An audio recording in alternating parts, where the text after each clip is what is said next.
जिल्ह्यातील चिखली या गावी 23 जुलै 1856 रोजी झाला.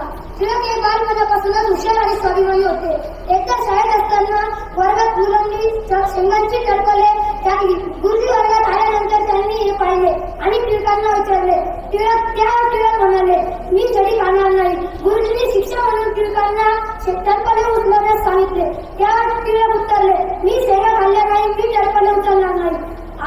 एकदा गुरुजींनी संत हा शब्द लिहायला सांगितला. टिळकांनी हा शब्द 3 प्रकारे लिहिला, संत संत संत. त्यापैकी पहिला शब्द बरोबर देऊन बाकीचे 2 शब्द चुकीचे दिले. टिळकांनी हे 3 शब्द बरोबर असल्याचे सांगितले. टिळकांचे शिक्षण फर्ग्युसन कॉलेजमध्ये झाले. पुढे त्यांनी स्वतःला देश कार्यात वाहून घेतले. त्यांनी न्यू इंग्लिश स्कूल ही शाळा स्थापन केली. लोकांमध्ये जागृती होण्यासाठी त्यांनी केसरी व मराठा ही 2 वृत्तपत्रे सुरू केली. टिळकांच्या या कार्याने दास्तावून झालेल्या